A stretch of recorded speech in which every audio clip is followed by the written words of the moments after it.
भूतिया कुर्सी की कहानी। कल्याणपुर नाम का एक गांव था। उस गांव से थोड़ी ही दूरी पर एक बहुत ही घना और डरावना जंगल था। रात के समय जो भी उस जंगल से होकर गुजरा वो कभी भी वापस नहीं आया। उसी जंगल में एक बहुत ही सिद्ध तांत्रिक बाबा रहता था। उसे तंत्र मंत्र के अलावा और कोई भी काम नहीं आता था। वो उस जंगल में रहकर भूतों से बात करता था और उनको अपने वश में कर लिया था। कभी कभी गांव में किसी की तबीयत खराब होती थी तो वो लोग उसके पास जाते थे और वह तांत्रिक अपने तंत्र मंत्र से उन लोग को ठीक कर देता था। गांव के लोगों को उस तांत्रिक पर बहुत विश्वास हो गया था। उन लोगों को लग रहा था कि तांत्रिक हमारा और हमारे गांव का रक्षक बनकर आया है। लेकिन उन्हें पता नहीं था वह तांत्रिक अपने जादू मंत्र से धीरे धीरे गांव के एक एक आदमी को गायब कर रहा था। तांत्रिक ने अपने पास एक कुर्सी रखी थी। वो कोई मामूली कुर्सी नहीं थी। जब भी वो पूजा पाठ करता था उसी कुर्सी पर बैठकर करता था ताकि वह सिद्ध तांत्रिक बन सके और जो चाहे वह कर सके। कुछ समय बाद गांव में हड़कंप मच गया कि आखिर हमारे गांव के लोग धीरे धीरे कहाँ गायब हो रहे हैं। फिर उन्हें उस तांत्रिक बाबा पर शक हुआ और एक दिन गांव के कुछ लोग उस जंगल की ओर चल दिए, ये पता करने के लिए कि आखिर हमारे गांव के लोग अचानक गायब कहाँ हो जाते हैं। वे लोग धीरे धीरे जंगल के बहुत अंदर चले गए। जंगल एकदम घना और डरावना था। थोड़ी ही दूर आगे जाने के बाद उन्हें एक रोशनी जलती हुई नजर आई।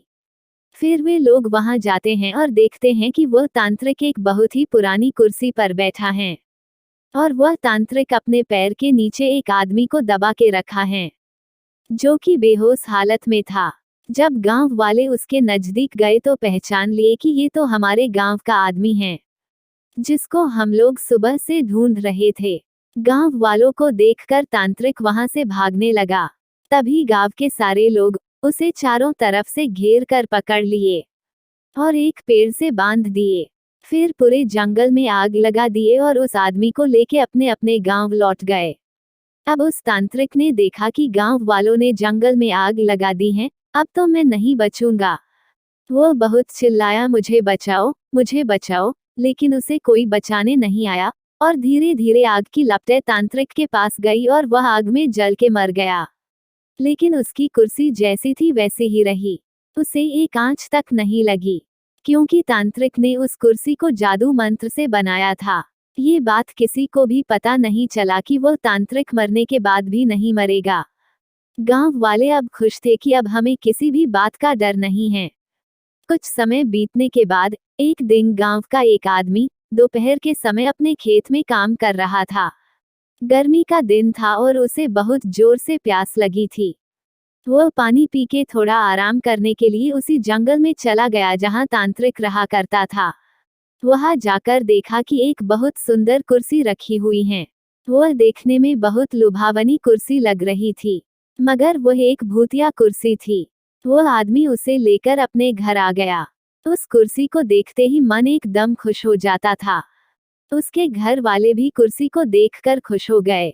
उसे नहीं पता था कि वह अपने घर कुर्सी नहीं बल्कि अपनी मौत लेकर आया है। जैसे ही वह कुर्सी पर बैठा तभी कुर्सी ने उसे पकड़ लिया।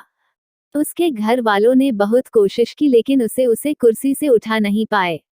देखते ही देखते यह बात पूरे गांव में आग की तरह फैल गई।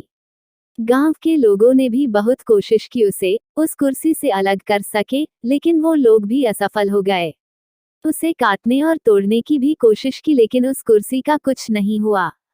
थोड़ी देर बाद गांव वालों के सामने ही उस कुर्सी में अपने ही आग लग गई।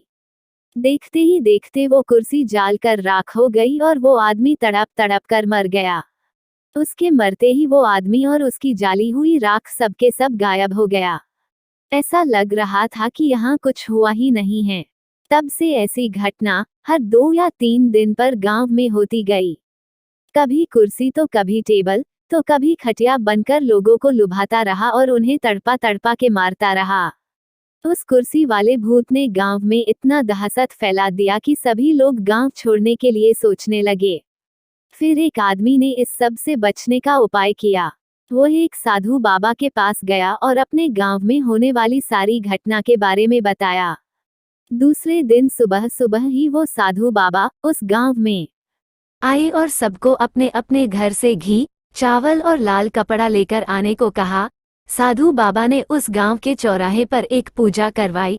साधु बाबा ने सुबह से लेकर शाम तक उस पूजा में हवन किया और सभी लोगों को उस लाल कपड़े में थोड़ा थोड़ा चावल डाल कर दिए और बोले कि इस कपड़े को सब अपने घर के दरवाजे पर लटका देना।